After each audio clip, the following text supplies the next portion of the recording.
Hi, I'm Beth from My Tutoring Bee, and today we are talking about converting percentages and fractions. I have a few examples, so let's go ahead and get started.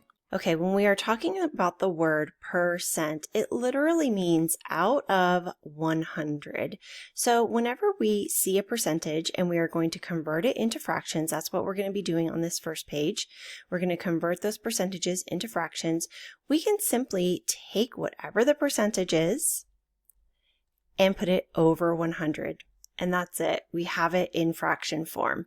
Now, on this next one, we might have to do a little bit more simplifying. However, the first step is always just take whatever the percentage is and put it over 100. So let's go ahead and reduce this. Both of these can be reduced by 50. So 50 divided by 50 is 1. 100 divided by 50 is 2. So this reduces down to 1/2. So that's what we're going to be doing for all of these. We simply start off with whatever the percentage is over 100, and then we can reduce if possible. So this one, both of these can be divided by 10, so that gives us 3 over 10. Even if your percentage is more than 100, this would simply give us 496 over 100, and then we can reduce that down. Let's see, 496, I'm going to just go ahead and divide by 2 for now and see what we get. So 4 divided by 2 is 2.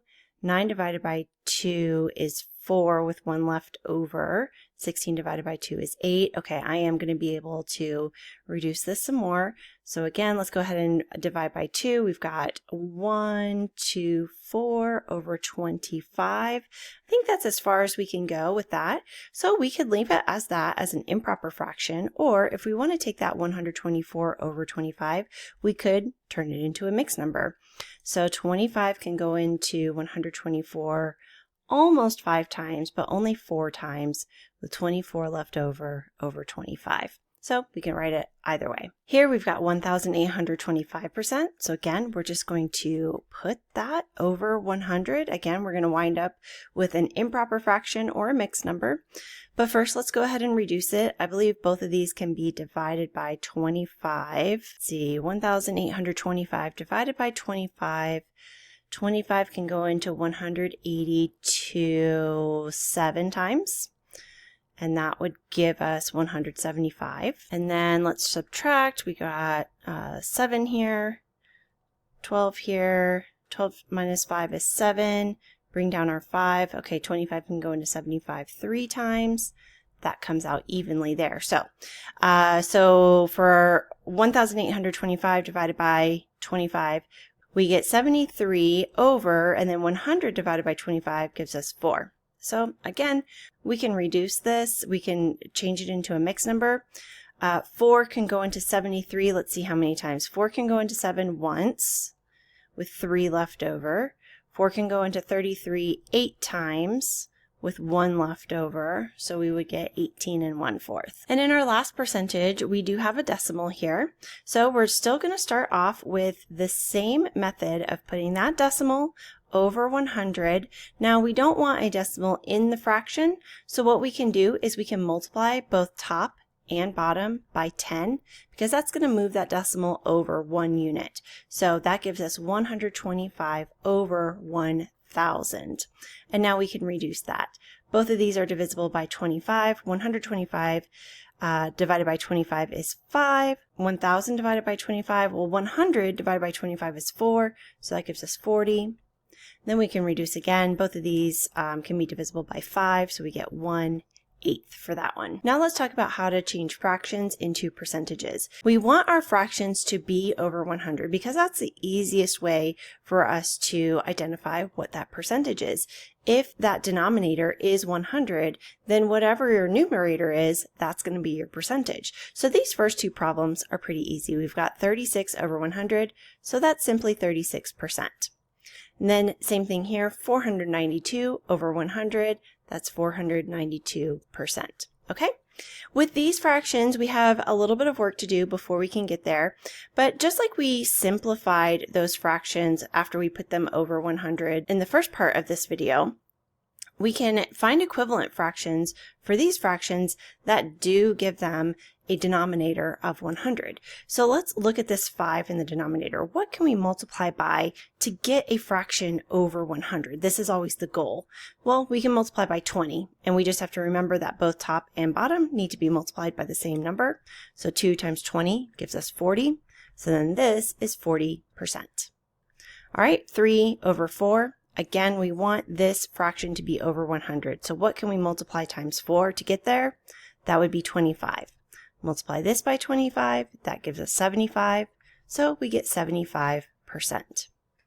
Here, we're going to multiply by 10 to get that 100 denominator. Multiply by 10 in the numerator, and so we get 10. So this would be 10%. And then here we can multiply by 5, multiply by 5. That gives us 100 in the denominator, and then 17 times 5, let's see what that is. It's 35, and then that's 8, so 85. So we wind up with 85% for that one. Now I have one more set of problems for us, so let's go to these. These are a little bit more challenging because they don't have denominators that automatically can be multiplied by something to get to 100. So for these, the next step is to divide. Division will always work for these.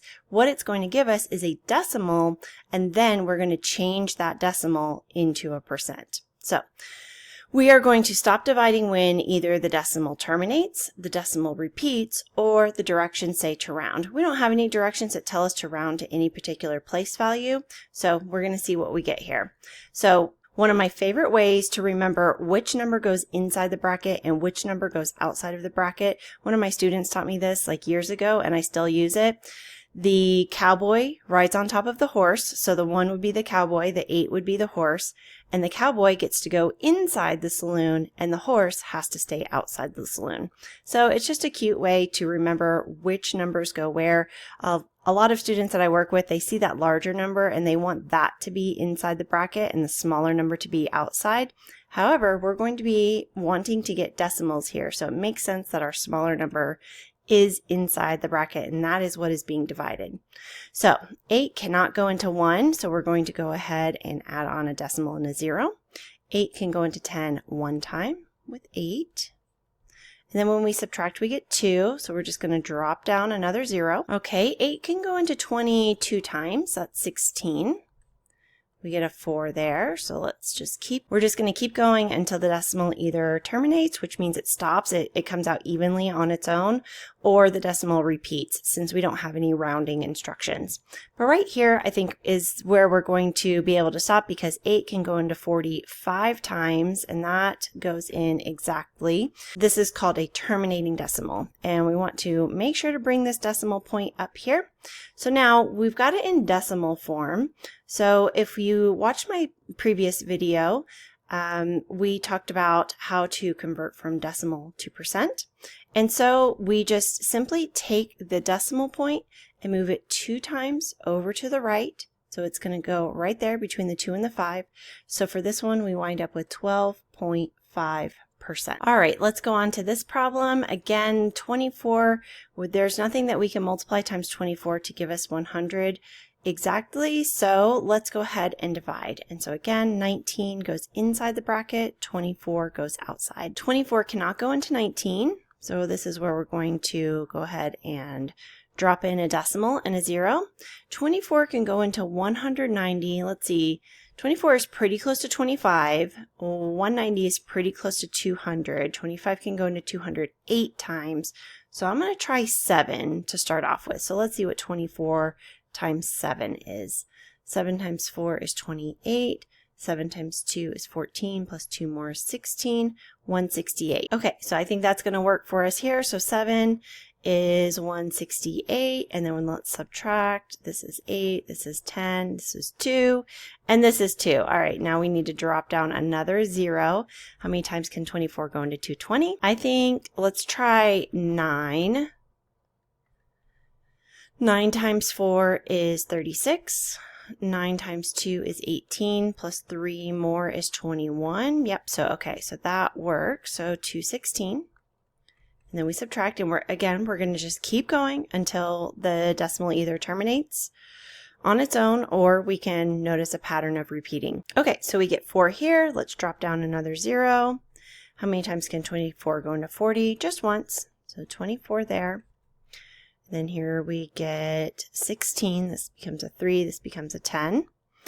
So let's go ahead and add on another 0. Let's see, 160 is just below 168, so I'm pretty sure it's going to be 24 times 6. Let's see what that is. We get 12, 14, yeah, 144. Okay, so that's 6, that's 144. Ooh, I'm running out of room. There we go. Okay, this is a 5, this is a 1. Here we got 6 and 1. Okay, so right here we can see that this is going to start repeating. We're going to keep getting 16, dropping down a 0, 160, it goes in 6 times. So just the 6 repeats. Now we can have a repeating decimal in our percentage, but we do need to take that decimal, move it over 2 times so that we can write this as a percentage. So we get 79.16 repeating %. Thanks so much for watching. I hope that this video was helpful for you. If you like this video, please go ahead and leave me a comment, and also check out the description. I have a link to my pre-algebra series, which this video is part of. It goes over all of the different skills that you would normally see in a pre-algebra class. So if that feels helpful for you, then please check that out. Also, don't forget to like and subscribe, and I'll see you next time.